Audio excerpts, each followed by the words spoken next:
Bismillahirrahmanirrahim. Assalamualaikum warahmatullahi wabarakatuh. Salam sejahtera untuk kita semua dan semoga kita semua dalam keadaan sehat walafiat.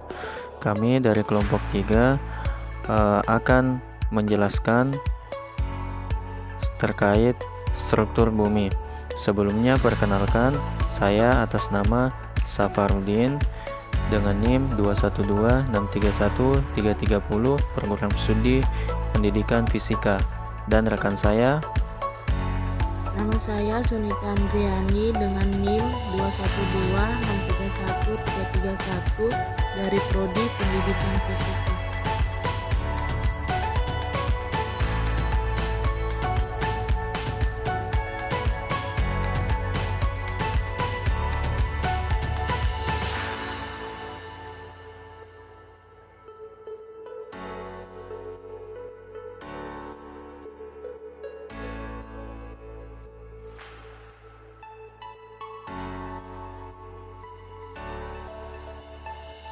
Sebelum melangkah lebih jauh membahas tentang struktur bumi, terlebih dahulu saya akan membacakan terkait apa yang menjadi latar belakang kami dalam membuat video pembelajaran ini.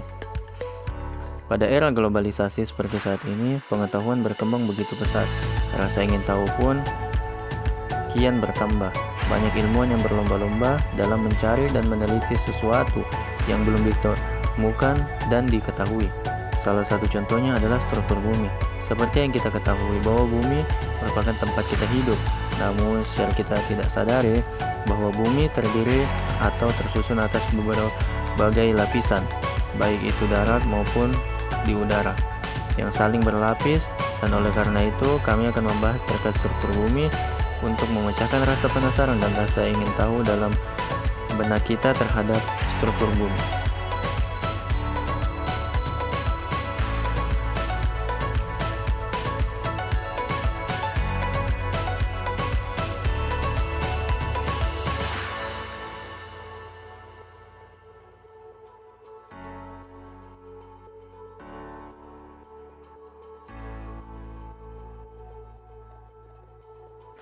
Struktur lapisan bumi dapat dikatakan sebagai lapisan yang membentuk bumi. Perlu kita ketahui, struktur lapisan bumi ini terdiri atas beberapa lapis. Yang pertama yaitu lapisan atmosfer.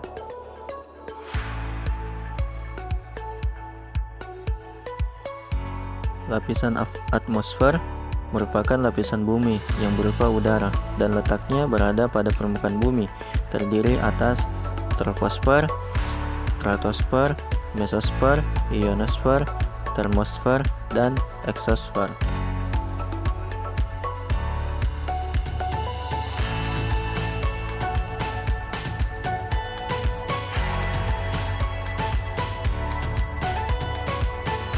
Troposfer merupakan lapisan paling bawah dari atmosfer. Memiliki ketinggian dari permukaan berkisar 9-17 km di atas khatulistiwa, lebih tinggi daripada di atas daerah kutub, dan memiliki suhu 17-52 derajat Celcius.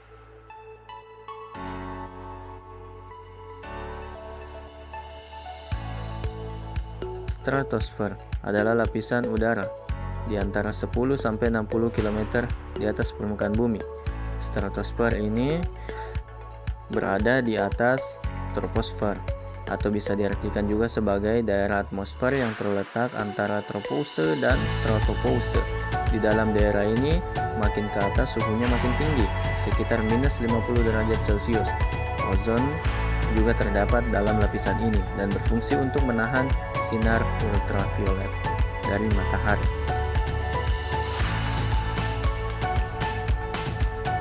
Mesosfer adalah daerah atmosfer yang terletak antara stratopause dan mesopause. Pada umumnya di daerah ini makin ke atas suhunya makin naik, memiliki ketebalan antara 45-75 km.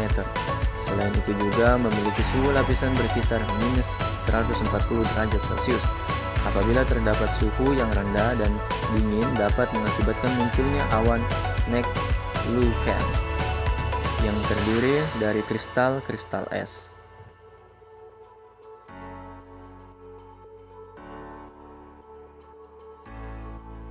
Ionosfer adalah lapisan atmosfer pada ketinggian 100 km di atas lapisan stratosfer, mengandung ion dan elektron bebas yang dihasilkan oleh radiasi matahari.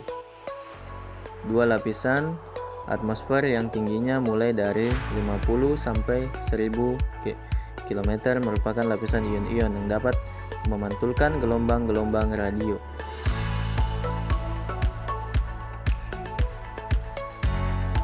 Termosfer adalah bagian atmosfer kira-kira 50 mil di atas permukaan bumi sampai angkasa luar dan ditandai dengan suhu udara tinggi secara terus-menerus.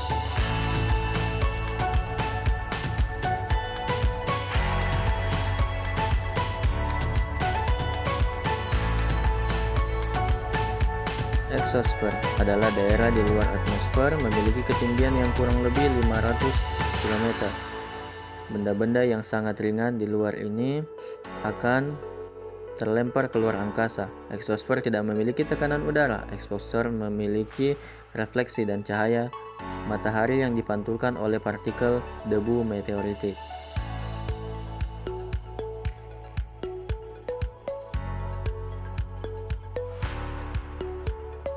Kemudian lapisan bumi yang kedua yaitu litosfer. Litosfer dapat diartikan sebagai lapisan batuan pada bumi yang letaknya paling dalam pada struktur bumi. Litosfer ini terbagi atas tiga. Yang pertama yaitu kerak bumi atau crust, yang kedua yaitu selimut bumi atau mantle, yang ketiga yaitu inti bumi atau core.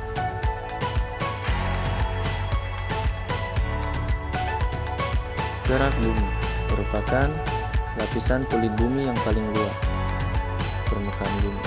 Kerak bumi terdiri dari dua jenis, yaitu kerak benua dan kerak samudra. Lapisan kerak bumi tebalnya mencapai 70 km dan tersusun atas batuan-batuan basah dan masam. Namun, tebal lapisan ini berbeda di antara di darat dan di dasar laut. Di darat, tebal lapisan kerak bumi mencapai 20-70 km, sedangkan di dasar laut mencapai 10-12 km. Lapisan ini menjadi tempat tinggal bagi seluruh makhluk hidup. Suhu bagian bawah kerak bumi mencapai 1100 derajat Celcius. Kerak bumi merupakan bagian terluar lapisan bumi dan memiliki ketebalan 5-80 km. Kerak dengan material dibatasi oleh meteoritic discontinuity. Kerak bumi dominan tersusun oleh feldspar, mineral, silikat lainnya. Kerak bumi ini dibedakan menjadi dua, yaitu kerak samudra dan kerak benua. Yang membedakan antara kerak samudra yaitu kerak samudra ini tersusun oleh mineral yang kaya akan unsur Si, Fe, Mg yang disebut sima. Sedangkan untuk kerak benua ini disusun oleh mineral yang kaya akan Si dan Al. Oleh karenanya disebut sial. Selimut bumi atau mantle. Selimut atau selubung bumi merupakan lapisan yang letaknya di bawah lapisan kerak bumi. Sesuai dengan namanya, lapisan ini berfungsi untuk melindungi bagian dalam bumi. Selimut bumi tebalnya mencapai 2900 km dan merupakan lapisan batuan yang padat yang mengandung silikat dan magnesium. Suhu di bagian bawah selimut mencapai 3000 derajat Celcius, tetapi tekanannya belum mempengaruhi kepadatan batuan. Inti bumi dibungkus oleh mantel yang berkomposisi kaya magnesium. Mantel bumi terbagi menjadi dua, yaitu mantel atas yang bersifat plastis sampai semi-plastis, memiliki kedalaman sampai 400 km. Mantel bawah bersifat padat dan memiliki kedalaman sampai 2900 km. Selimut bumi dibagi menjadi tiga bagian, yaitu litosfer, astenosfer, dan mesosfer. 1. Litosfer merupakan lapisan terluar dari selimut bumi dan tersusun atas materi-materi padat, terutama batuan. Lapisan litosfer tebalnya mencapai 50-100 km. litosfer tersusun atas dua lapisan utama, yaitu lapisan sial atau silisium dan aluminium, serta lapisan sima atau silisium dan magnesium. 2. Astenosfer merupakan lapisan yang terletak di bawah lapisan litosfer. Lapisan yang tebalnya mencapai 100-400 km ini diduga sebagai tempat formasi magma atau magma induk. 3. Mesosfer merupakan lapisan yang terletak di bawah lapisan astenosfer. Lapisan ini tebalnya 2400-2700 km dan tersusun dari campuran batuan, basa, dan besi.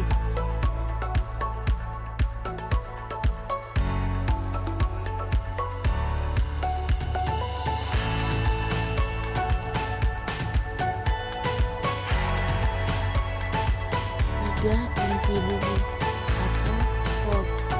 Di pusat bumi terdapat inti yang berkedalaman 2.900 sampai 6.371 km. Terbagi menjadi dua macam, yaitu inti luar dan inti dalam. Inti luar berupa zat cair yang memiliki kedalaman 2.900 sampai 5.100 km. Dan inti dalam berupa zat padat yang berkedalaman 5.100 sampai 6.371 km. Inti luar dan inti dalam dipisahkan oleh Lehman-Discontinuity. Dari data geofisika material, inti bumi memiliki berat jenis yang sama dengan berat jenis meteoroid logam yang terdiri dari besi dan nikel. Atas dasar ini, para ahli percaya bahwa inti bumi tersusun oleh senyawa besi dan nikel. Inti bumi merupakan lapisan paling dalam dari struktur bumi. Lapisan ini dibedakan menjadi dua bagian, yaitu lapisan inti luar outer core dan inti dalam atau inner core.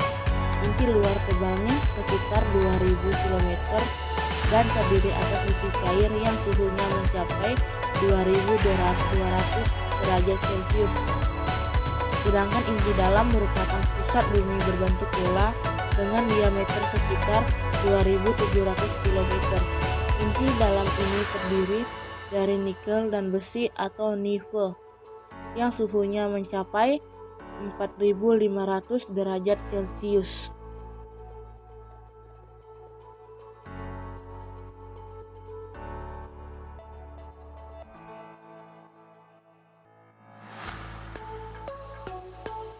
Dan magnet bumi. Medan magnet bumi disebut juga medan geomagnetik. Adalah medan magnetik yang menjangkau dari bagian dalam bumi hingga ke batas di mana medan magnet bertemu angin matahari. Besar medan magnet bumi bervariasi antara 25 sampai 65 mikrotesla atau 0,25 sampai 0,65 Gauss. Medan magnet bumi terkarakterisasi oleh parameter fisis atau disebut juga elemen medan magnet bumi yang dapat diukur, yaitu meliputi arah dan intensitas pemagnetannya. Parameter fisis tersebut meliputi 1. Deklinasi atau D, yaitu sudut antara utara magnetik dengan komponen horizontalnya yang dihitung dari utara menuju timur. 2. Inklinasi atau I, yaitu sudut antara medan magnetik total dengan bidang horizontal yang dihitung dari bidang horizontal menuju bidang vertikal ke bawah. 3. Intensitas horizontal atau BH, yaitu besar dari medan magnetik total pada bidang horizontal. 4. Medan magnetik total atau B, yaitu besar dari vektor medan magnetik total.